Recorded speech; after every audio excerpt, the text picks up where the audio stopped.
رمضان کے آنے سے پہلے نبی نے رمضان کا بہت زبردست استقبال کیا ہے، یہ بتانے کے لیے کہ یہ معمولی مہمان نہیں ہے، معزز اور مکرم مہمان ہے۔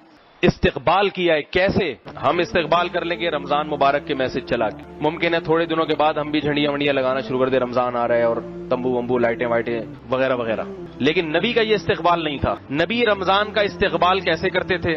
رمضان کا جو سب سے بڑا وصف کیا ہے؟ روزے۔ رمضان میں روزے فرض ہے نا، تو نبی شعبان سے ہی روزے رکھنا شروع کر دیتے تھے۔ نبی کیا کرتے تھے؟ جتنے روزے آپ صلی اللہ علیہ وسلم شعبان کے مہینے میں رکھتے تھے، اتنے روزے سال میں کسی اور مہینے نہیں رکھتے تھے۔ یہ استقبال ہے، تاکہ اپنے آپ کو اس کے لیے پہلے سے تیار کر لیں۔ ہم نہیں رکھتے شعبان میں روزے، اور یہ نبی کی شفقت کہ خود کیا کیا آپ صلی اللہ علیہ وسلم نے؟ شعبان کے روزے رکھے کثرت سے، مگر امت کو کہا کہ نصف شعبان کے بعد روزے مت رکھو۔ کیوں؟ اس لیے کہ 15 شعبان کے بعد اگر روزے رکھو گے کمزور نہ ہو جاؤ، رمضان کی طاقت کہیں ختم نہ ہو جائے۔ خود رکھیں، امت پہ شفقت کی، تو پتہ یہ چلا کہ 15 شعبان تک امت کو حکم ہے جتنے زیادہ روزے رکھ سکے، اور جو طاقتور ہے صحت مند ہے وہ 15 کے بعد بھی رکھے۔ مگر ہمارے ہاں کا نہ طاقتور رکھ رہا ہے نہ کمزور رکھے، وہ رمضان میں نہیں رکھتا، ادھر پہلے کیا رکھے گا وہ؟ استقبال کا یہ مطلب ہے۔ دوسری بات، رمضان کی دوسری بڑی عبادت کیا ہے؟ پہلی عبادت جو رمضان کی سب سے بڑی ہے وہ روزہ ہے، دوسری کیا ہے؟ تراویح۔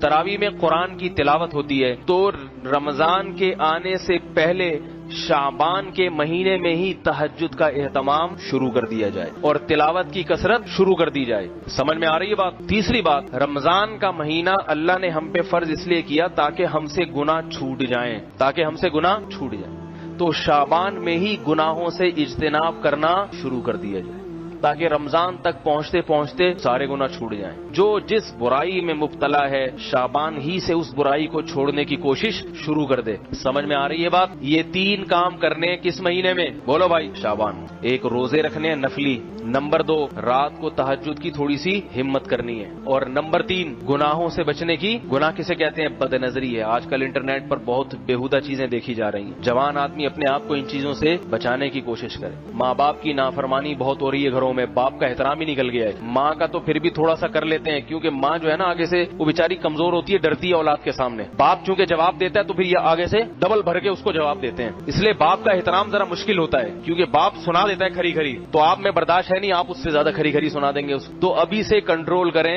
یہ یقین کر لیں اس کی پیشانی پر اگر میں نے محبت کی نگاہ ڈالی، ایک حج اور عمرے کا ثواب ملے گا۔